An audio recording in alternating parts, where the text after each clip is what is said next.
Bismillah, alhamdulillah, wa salatu wa salam ala rasulillah wa ala alihi wa ashabi ajma'in. We start today on hadith number 196. باب إذا ذكر في المسجد أنه جنوب خرج كما هو ولا يتيمم. To translate, the chapter is called, if somebody remembers that they are in a state of major spiritual impurity while they are in the masjid, that they should leave and not perform tayammum. All right, so let's unpack this.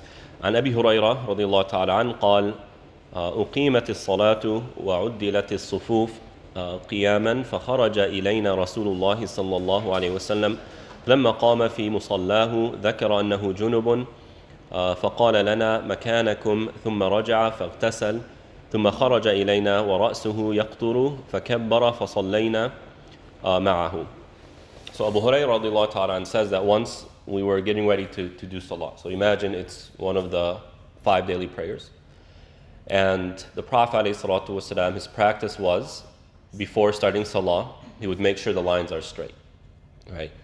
And that hadith is coming up, so I won't go into it in terms of the importance of keeping our lines straight.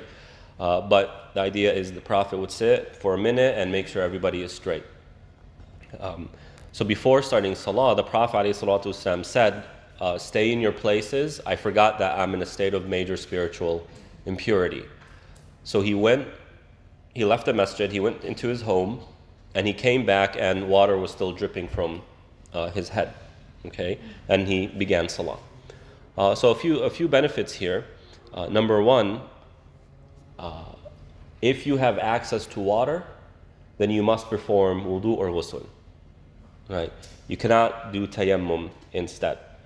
So you can imagine being in this moment, right? Like I imagine myself getting up for salah and remember, oh my God, not only do I need to make wudu, I got to perform ghusl, right? That can be quite embarrassing, you might think. And so in that moment, I can imagine myself like saying, let's do tayammum real quickly and then I'll do salah again later or something like that. It doesn't work like that. You have to perform that ghusl. And that the Prophet ﷺ, he performed ghusl relatively quickly. And he didn't dry himself off or anything like that. I mean, literally the water was still dripping off of him. So, and this is obvious, but just for the sake of stating it, that there is no kind of like buffer period or time period between performing wudu or ghusl and actually having to perform salah. You could do it immediately after performing the wudu or the ghusl. Another thing is, the Prophet ﷺ wasn't embarrassed to announce to everybody that he was in a state of major spiritual impurity, right? There's nothing taboo about it. Obviously, hayat, timidness is part of iman. Your private life should be your private life. You shouldn't go around posting it, nor should you be comfortable with people inquiring about your private life. But this is natural to the human experience. And whether male or female, there's nothing embarrassing, nothing taboo about these physiological realities. This is how Allah subhanahu wa ta'ala created the man, that's how he created the lady. And so once the Prophet ﷺ saw a young girl,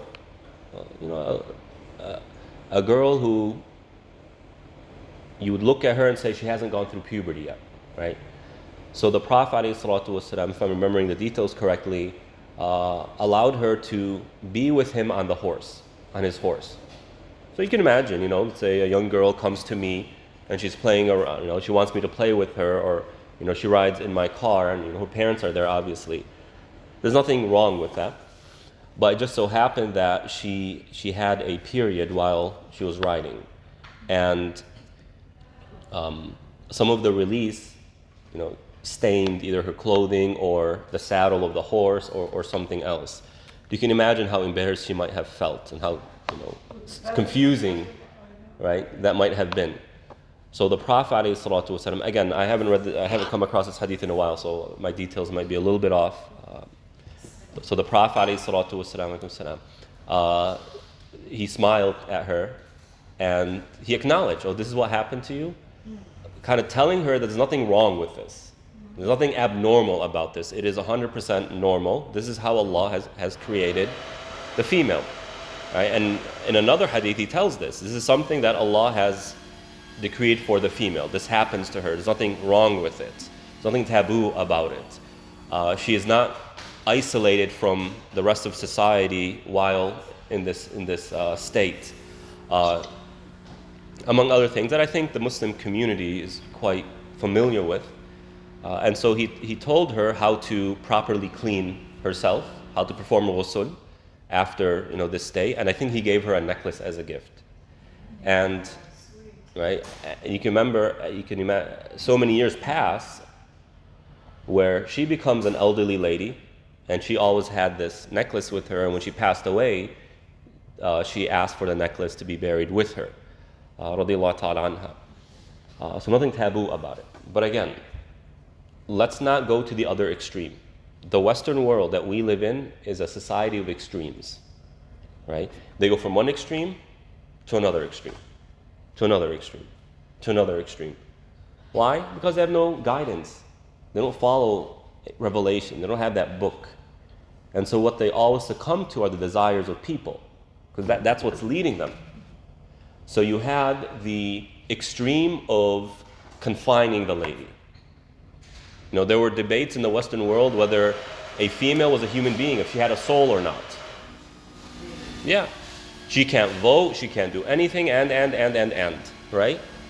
And then you have a movement, the feminist movement and whatnot, that over time became increasingly extreme. And as a result of the extreme feminism, you have another extreme happen, the extreme masculinity. Right, what's called the red pill movement. And it just goes back and forth, back and forth. In parenting, the same thing. Extremism in parenting, where the parent is pretty much this tyrant, this dictator over the child. Do not speak in front of me. Do not look at me. You have no opinion, no choice in front of me. And the child's being raised this way. Anything the child does incorrectly, they get hit as a result of that. This is a type of extremism. And then it goes to the other side. Now children feel no obligation, no duties towards their parents. This is an extreme. It goes back and forth, right? And so in the Western world, how this ties into this, in the Western world, there were a lot of confinement towards the woman, and now it's going to the other extreme where you see commercials about these things that are excessively, there's too much detail, right? I don't need to see it. You don't need to make a commercial, right, out of this stuff. Present the product in a way where the lady understands it. And you don't have to present it in a way where the child's sitting there looking, what's going on here, right?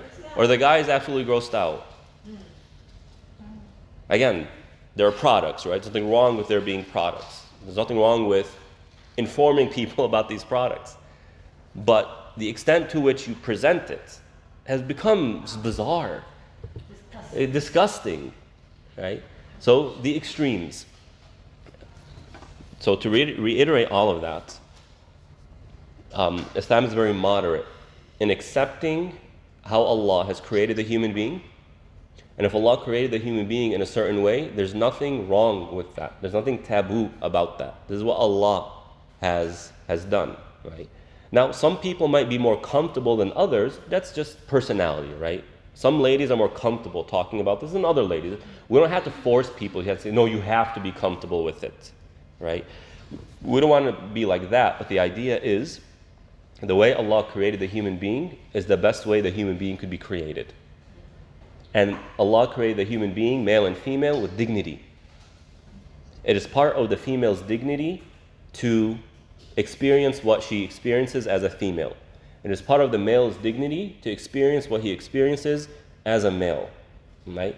and to try and either exaggerate how Allah has created the human being or to suppress how Allah has created the human being is a process of making the human being undignified. Right?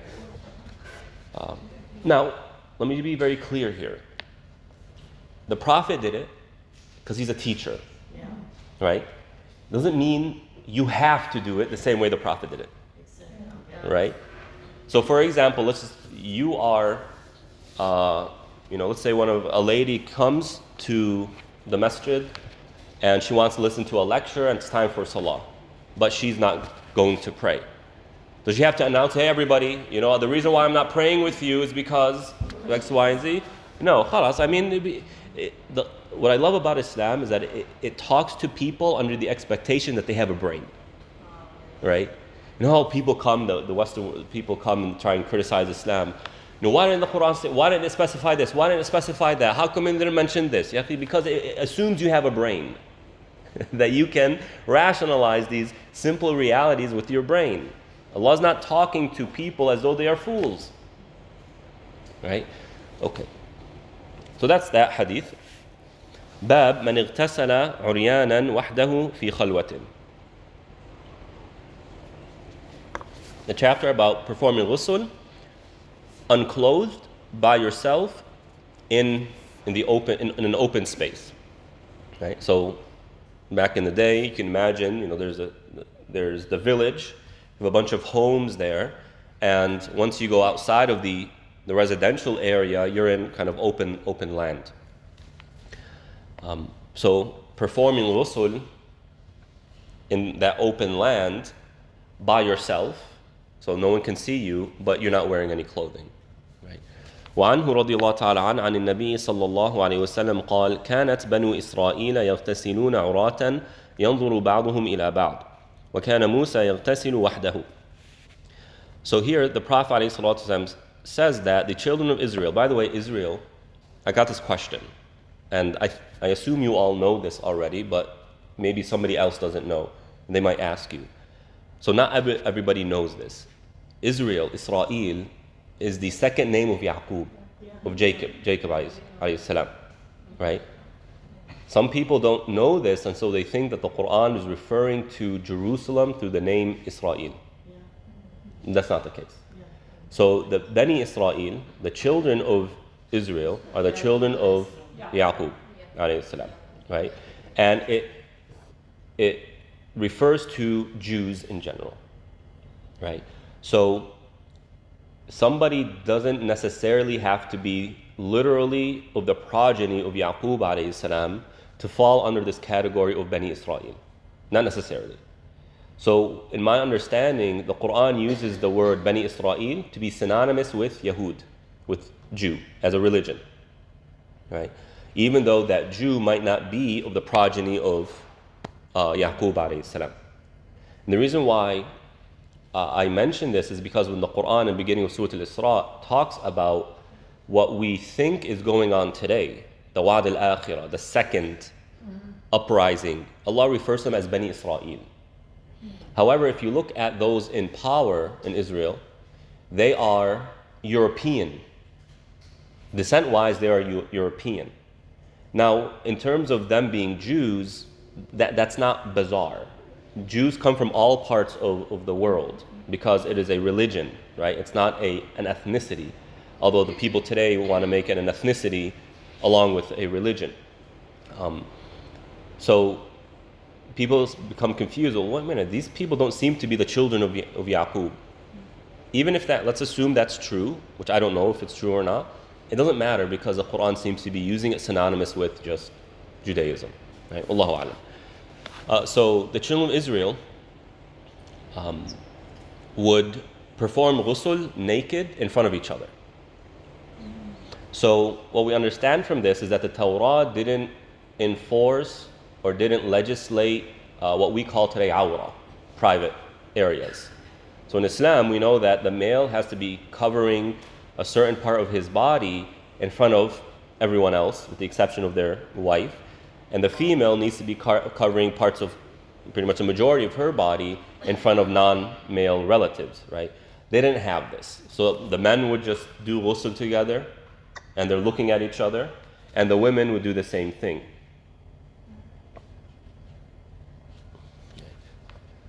But Musa alayhi salam would perform ghusl by himself. So Musa alayhi salam was described by the Prophet as being extremely timid. He's a very, very shy person, right? Which is very interesting because he was extremely well built. Right? He was extremely well built. So it seems like a contradiction. You think somebody who's very well built, strong, is confident. That's not always the case, right? So Musa alayhi salam was very timid. فقالوا والله ما يمنع موسى أن يغتسل معنا إلا أنه آدر. So the children, his followers said, why isn't Musa, joining us? Why does he go by himself? And they started spreading rumors about, maybe being disfigured in a certain part of his body. I mean, anyway, I'm not even getting started. Right? This is the behavior of people who are trying to make problems. Right? They're trying to make problems. And you know what? There's actually a very important point. When I reflect over different communities, Muslim communities in America, and I see the different dynamics, you'll find that each major city, there's a certain vibe, a certain culture that the Muslims follow, right? So the Chicago community is very different than the SoCal community. And the SoCal community is different than the, let's say, Dallas community. And where this culture comes from is the leadership. It's the leadership and also the dynamics of the city itself. Chicago, as a city, is incredibly segregated.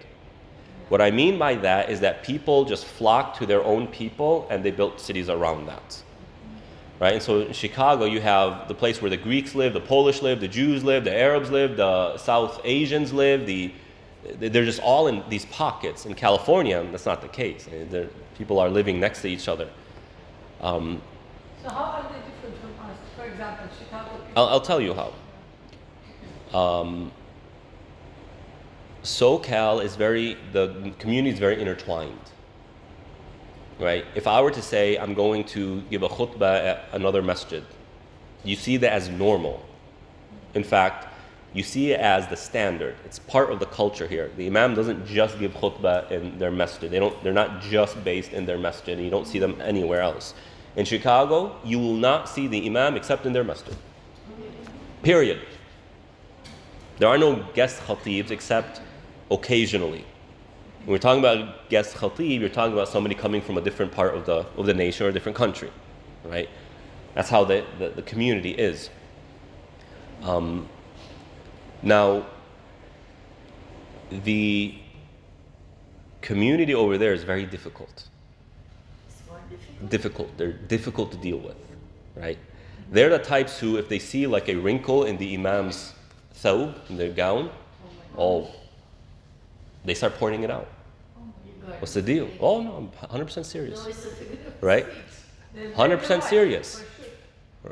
But why are they doing that? Is it really something wrong if you had a crease in your gown? No. So what's the point of pointing that? What's the point of talking about that? Except that they're problem makers. Right? Whereas here in California, Nobody cares. they don't just, I could lead salah in my hiking clothing and nobody will say anything. Right? The culture is different. Now, this goes back to the leadership. Right? It goes back to the leadership. And not to drag this on too long, but what the leader decides to do attracts a certain type of people. Yeah. Right? Attracts a certain type of people. And so we need to be very careful about who we attract to ourselves. Now, I'm not making a comparison with Musa. Musa had a mission by Allah to take the children of Israel, right? He didn't have this open land where he can build something for himself. Something was already there that he was sent to lead, okay? So I don't want to conflate that. But when you look at the Prophet ﷺ, his leadership style attracted a certain type of people. And it attracted the people who are pure in heart. If the Prophet wanted to, he could have pursued certain things, kingdom, wealth, power, etc. And you will find that the people around him would have been who we now call the hypocrites. Right? The Abu Jahls and the Abu Lahabs. And so we need to be very, very conscious of how our behaviors attract other people. Right? And so while there's right and there's wrong, and my actions don't justify other people who react to me, doesn't make what they did correct, right? However, we have to always ask ourselves the question, to what extent did I influence this? And to what extent could I have done better, right? Our actions attract people to us. So be very conscious of how you present yourself. When a lady wears clothing that is inviting, I'm sorry to be blunt like this, right? When she wears clothing that is inviting, and I think you understand what I mean by that, she shouldn't be surprised when low-quality men come to her, right? No, it doesn't justify any abuse or harassment or uncalled for words from the man. But at the same time, she attracted it. Same thing with the man, right? If the man goes around and he's all the meathead, they call him, all muscles, and he's going to the gym and pumping himself up, and people are coming to him, you put yourself in the environment that attracted this, right? So we have to be very conscious of this. So, when you're saying the leaders, you're talking about the religious leaders, or just in general? The leadership of the community in general, right? One of the unique things about Southern California is that the leadership wasn't exclusively religious leadership. You had a lot of other community leaders who were outside the religious segment, right? Yes, they were in the masajid and doing work for the Muslim community, but they weren't seen as religious leaders. People like Dr. Mahir Hathout and his brother Hassan Hathout and whatnot. Yeah, they were within a masjid environment, but they weren't, as far as I know, I didn't meet them. They passed away before I came. But as far as I am aware, they're not like seen as religious leaders, right? Dr. Ahmed Saqir, for example, I think he was seen as a religious leader, but he's a physician by trade, right?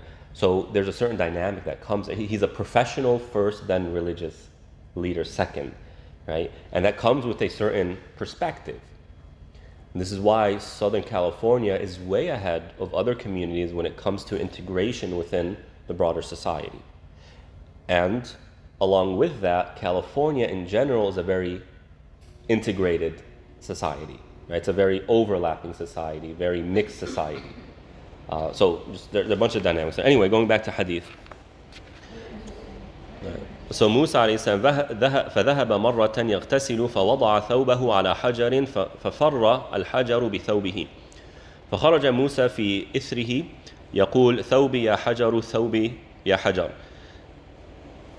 حتى نظرت بنو إسرائيل إلى موسى فقالوا والله ما بموسى من بأس. So Musa عليه السلام once went to do Ghusul and he put his thawb, his gown, on a rock. And the rock started to move. Allah made the rock move, right? Or send an angel to move the rock. And the rock is moving and Musa is chasing it. He's saying, my thawb, rock, my thawb is on you. Stop. And he's running and he passes by these men. And they get a glimpse of Musa alayhi salam unclothed. And they said, well, man, this guy has no problems. So it was intentional from Allah subhanahu wa ta'ala. Yeah, it was intentional from Allah subhanahu wa ta'ala. And I think there's a very big lesson here.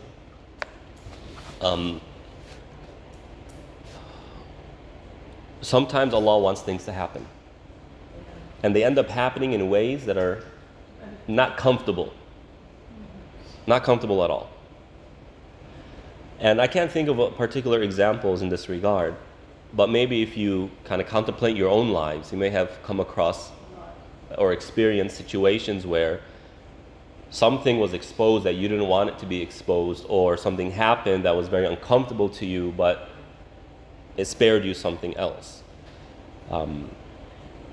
And so as Muslims, this concept of istislam, of submitting to Allah, goes beyond simply doing what Allah tells you to do, but rather understanding how powerless you are.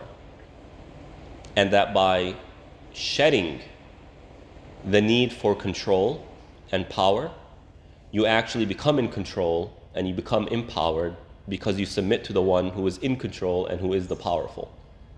Right? This is an essence of freedom. That you say, oh Allah, you know what? I know why I'm here. I understand what I need to do as a Muslim in terms of the obligations and the prohibitions. And I'm going to do what I can with ihsan, with excellence. But the results are on you. You make it happen. You make it happen.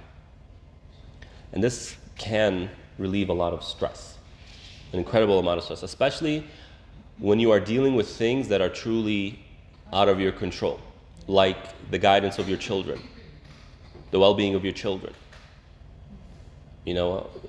Every family might have, most families or a lot of families will have a member, a child or a sibling who, they need help, but they don't want to be helped. So what can you do in this situation? What? Right? Now, I'm sure there are things you can do, but the stress of trying to get the result, this is what we're trying to relieve here. We don't absolve you, say, oh, they don't want to be helped, you can't help them, don't do anything. That's not what I'm saying. What I'm saying is, as you try to help them, you do it acknowledging that change is in the hands of Allah. Hence, la hawla wa la quwwata illa billah. And so the point here is to relieve that stress. So they were bothering Musa alayhi salam, and Allah subhanahu wa ta'ala created a scenario where those rumors are put to rest. وأخذ ثوبه فطفق بالحجر ضربا فقال أبو هريرة والله إنه لندب بالحجر ستة أو سبعة ضربا بالحجر. Okay, so Musa alayhi salam, when he got his stove, he started hitting the rock. This is Musa alayhi salam, his personality. And Abu Hurairah says it was about 6 or 7 hits to the rock until he broke it or he stopped or whatever happened. وعنه رضي الله تعالى عنه عن النبي صلى الله عليه وسلم قال بين أيوب يغتسل عريانا فخر عليه جراد من ذهب فجعل أيوب يحتثي في ثوبه فناداه ربه يا أيوب ألم أكن أغنيتك عما ترى قال بلى وعزتك ولكن لا غنى بي عن بركتك. So the second hadith is about Ayyub alayhi salam. When Ayyub was relieved of his illness, he took a shower. He was once taking a shower while unclothed. So Allah subhanahu wa ta'ala sent jarad, a locust of gold. Now, was the gold literally in the shape of locust, or it's just kind of a figure here, like an image that's being drawn in our minds? It doesn't matter. So Ayyub alayhi salam took one of his gowns and started to collect all of this gold. So Allah subhanahu wa ta'ala spoke to Ayyub and asked him, didn't I already give you enough? You were already given enough, and here you are hastily trying to collect this money. What's going on here? So Ayyub responded and said, yes, you have given me enough, but I'm not collecting this for more money, because I want more money, or I feel that I need more money. I'm collecting this because it's from you. But what is from you has barakah, is blessed. All right. Now, what is from you is blessed. Where we can live this is with Salat al-Istikhara. Right? Istikhara. Always pray Istikhara. Whenever you have to make a decision that there is some amount of significance there, or some amount of importance, pray Istikhara. Why? Because when you pray Istikhara, you're essentially asking Allah to choose for you. And when Allah chooses for you, it's coming from Him. And what's from Him has barakah, has blessings, right? So, pray Istikhara as much as you can. Don't let Istikhara be a once in a lifetime thing where you only pray when you're looking to get married. No, that's definitely a time where you should pray Istikhara, right?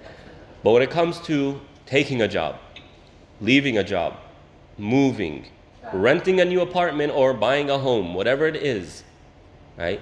Pray Istikhara. Starting a new project.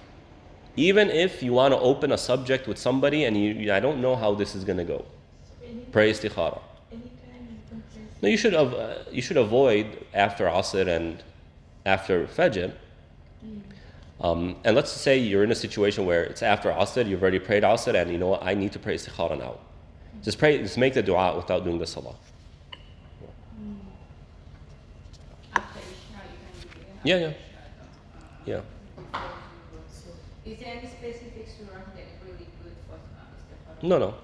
Istikhara is a dua. Where did we get this? Where did we get that? It's times. I know إنما في صلاة بس where did we get that? From hadith. It's an agreed upon hadith. Yeah.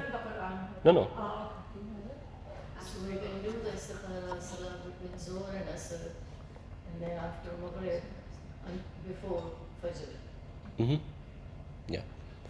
All right. Now, the purpose of these two hadith in regards to the chapter itself is that Musa alayhi salam was out in the open and he performed Ghusul while unclothed, away from everyone. Ayyub alayhi salam, the same thing. The assumption is that there's nobody around him, and he was taking a shower while unclothed. Pretty obvious, right? I mean, who takes a shower clothed? Yeah. Islam doesn't, Allah and His Messenger, again, they are communicating to human beings with the assumption that they have a brain. This is obvious. Common sense. We don't need to be told this, right? And you might think, well, the point here is that you do it alone. And that's one of the points here. And yeah, you can't do it in front of other people, right? However, there's another side to it. That's one point. There's another side to it. And that is in Arabian culture, before the Prophet ﷺ, they would cover themselves while using the bathroom. So when they go to use the bathroom, they would cover their faces. And Allah talks about this in the beginning of Surah Hud. أَلَا إِنَّهُمْ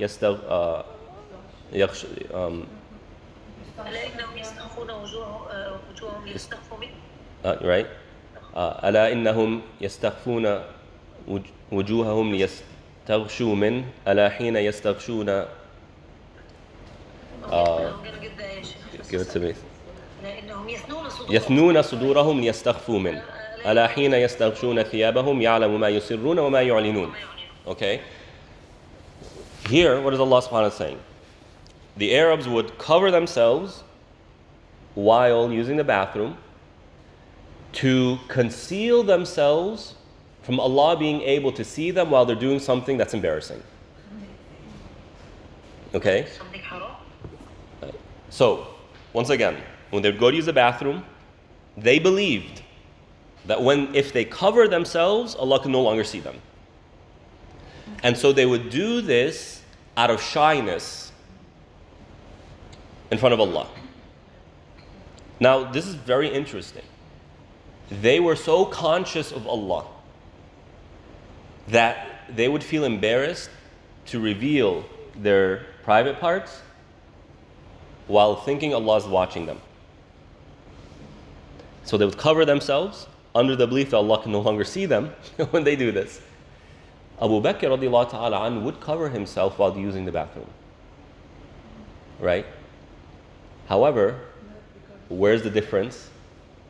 What Allah is criticizing in the verse is their belief that they can hide from Allah. Yeah. And this is what Allah says, أَلَا حِينَ يَسْتَغْشُونَ ثِيَابَهُمْ يَعْلَمُ مَا يُسِرُّونَ وَمَا يُعْلِنُونَ.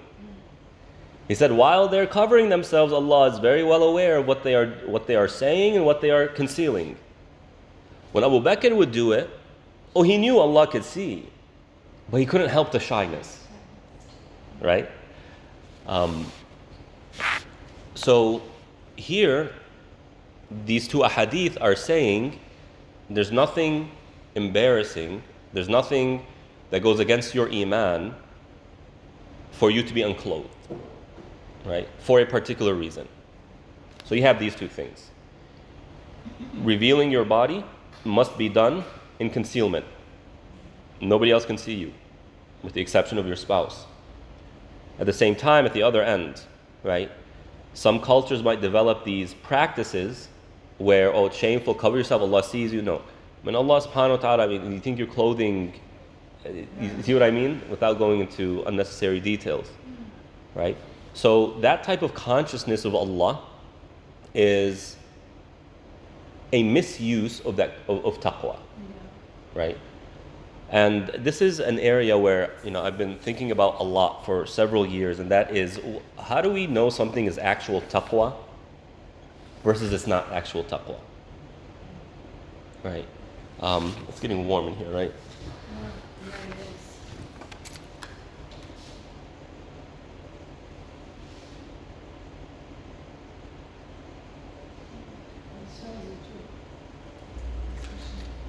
Okay. So, anyway, I don't want to get into that just for the sake of time. Next hadith. Babu at-tasatturi fil ghusli 'inda an-nas. The chapter about hiding behind a veil while performing ghusl if there are other people around. Right?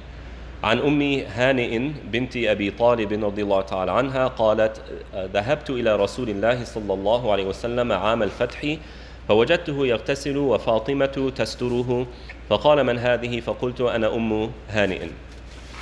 So in the opening of Mecca, the Prophet ﷺ needed to perform ghusl. So he had his daughter Fatima hold up a veil while he performed ghusl.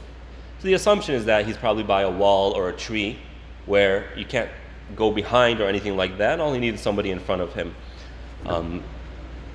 So he did that. The idea is there are people around, and therefore you need to hide that.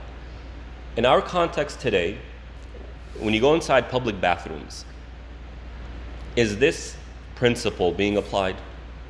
Absolutely not. Especially Right. in men's bathroom. In men's bathroom and in locker rooms and all of this stuff. And if our children go to public schools, then they need to be aware. They need to be told by their parents that this doesn't reflect our beliefs, our practices. We believe that the human body is dignified, and part of that dignity is concealing certain parts of the body. And I've already mentioned this before. Muslims were so conscious of this. It was so rooted in their culture that even Muslim men would wear very loose and covering clothing. Right? This is what we like. This is what we're comfortable with. And yes, there is an element of that where it's more relevant to the climate of Muslim countries, which tend to be hotter and drier. Right? You don't want to go walking around in jeans, I promise you. Walking around in jeans in Saudi Arabia is not a comfortable experience because of just the heat. But in a thobe, it's much cooler, right? In fact, they did a study about this. I just remembered. They did a study about this. They tested body temperature in a desert between somebody who was very unclothed, not completely, but very unclothed, versus somebody who wore the Arabian clothing. And they said that the person who wore Arabian clothing, something like this, their body temperature was cooler than the one who was less clothed. Have you seen this? Right? So yeah, there is that element there, but there's also the Islamic principle there that we value modesty. Modesty is part of human dignity. Being clothed is more dignified than being unclothed. Being clothed is closer to your freedom than being unclothed. Right? The next hadith, باب عرق الجنوب وإن المؤمن لا ينجس. The chapter about the sweat of somebody, the sweat of somebody who's in a state of major spiritual impurity, and that a believer is never impure. عن أبي هريرة رضي الله تعالى عنه أن النبي صلى الله عليه وسلم لقيه في بعض طريق المدينة وهو جنب. قال فانخنست منه فذهبت فاغتسلت ثم جئت فقال أين كنت يا أبا هريرة؟ قال كنت جنبا فكرهت أن أجالسك وأنا على غير طهارة. فقال سبحان الله إن المؤمن لا ينجس. So Abu Hurairah radiallahu ta'ala says that he was once walking in Medina and he saw the Prophet. But Abu Hurairah was in a state of major spiritual impurity. And he didn't want to sit with the Prophet. So when he saw the Prophet, he snuck and left. Now he kind of, without the Prophet noticing him, he withdrew and left to go and perform Ghusul. So he performed Ghusul, and then he went to the Prophet ﷺ. The Prophet asked him, Abu Hurairah, where were you? I mean, the Prophet noticed Abu Hurairah was there, and he kind of snuck away. So he asked Abu Hurairah, what happened, Abu Hurairah? Where were you? He said, Ya Rasulullah, I was in a state of major spiritual impurity, and that I didn't want to sit with you while in this state. Okay, that's the love and the reverence he had for the Prophet ﷺ. Now, this isn't an obligation, or I should take a step back. In our times today, where this could be applied is when we sit with the hadith of the Prophet ﷺ. So sitting with this, what we're doing now, is like sitting with the Prophet ﷺ. So technically, it would be part of revering the Prophet that when we come to this and we talk about hadith, we read hadith, that we do it while having wudu. Is that an obligation? No. I wouldn't even call it a sunnah. It's not even a sunnah. We don't have a hadith where the Prophet encouraged this. So where is it? Why did Abu Hurairah do this? Is that a sheer reverence for the Prophet ﷺ? This is what the companions had with the Prophet. They revered him so much that even things that they weren't required to do, they did.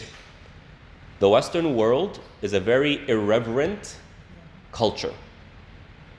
Irreverent means they don't revere things. They don't respect things. Yeah, there's decorum, there's manners. You don't cut in line, you say hello, you open the door for someone. There are those manners, right? There's a lot of business etiquettes and whatnot. But when it comes to revering other people, this is not there. And what's very interesting, there is a field of study called leadership, right? Where obviously they study leadership. They study models of leadership, theories of leadership, how to be a leader, how to engage followers, and all this stuff. And the leading scholar in this field is a lady, I forgot her name. She wrote a book called The End of Leadership. The End of Leadership. I haven't read the book, but from what I heard, the book is as the title is. She is the leading scholar of leadership.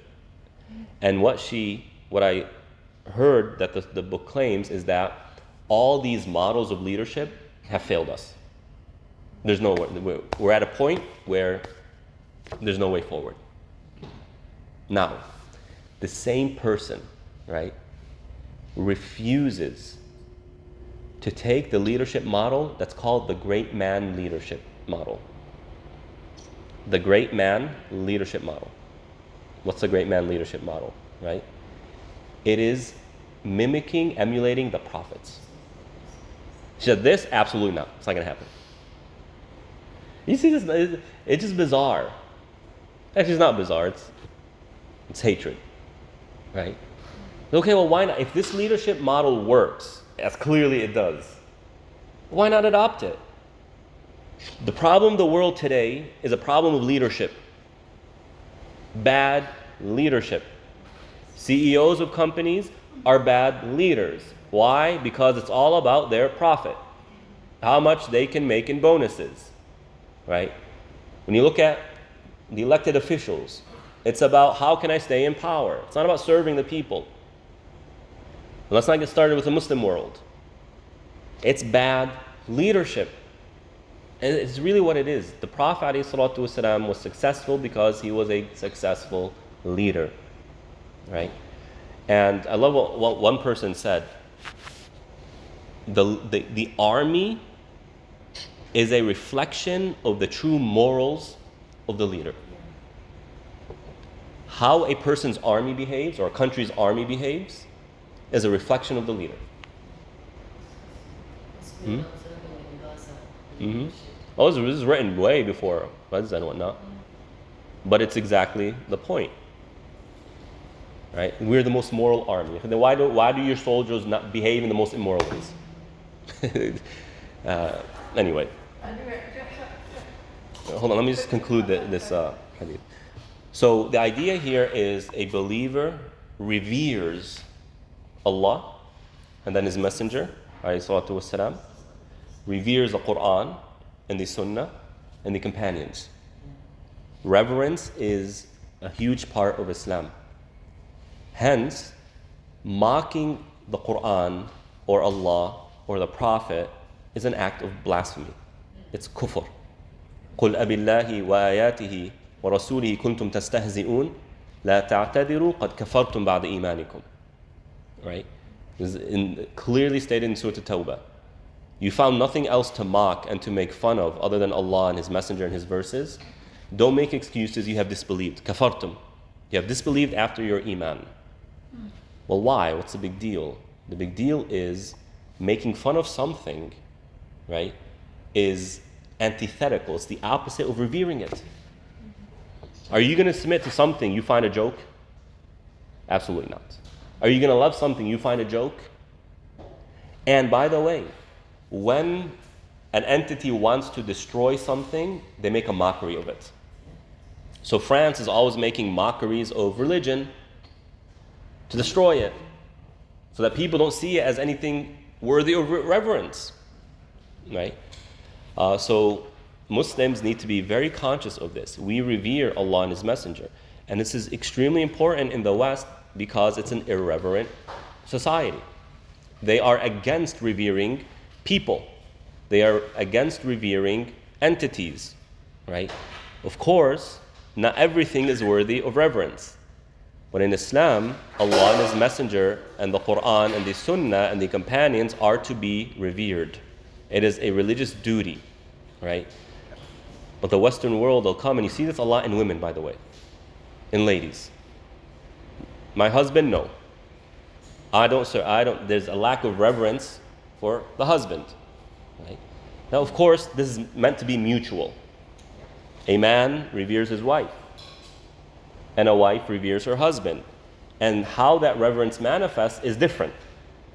A man reveres his wife by protecting her, making sure she's comfortable, making sure she's safe, supporting her, right, emotionally and financially. A woman, how does she revere her husband? How? Can the ladies, not you ladies, but the younger ladies, can they answer this question? And I heard something from someone I don't know, and she said that I once saw kind of the aunties bringing coffee and tea for their husbands and whatnot. And she made a comment about that. She made fun of it. And she said, one of the aunties told me, I know you see us as nothing, but we know how to respect our husbands more than you. Right? So reverence is part of the human experience. Right? So we revere the Prophet ﷺ, and we'll go ahead and stop here. Wa sallallahu ala nabiyyina Muhammad wa ala alihi wa ashabihi ajma'in.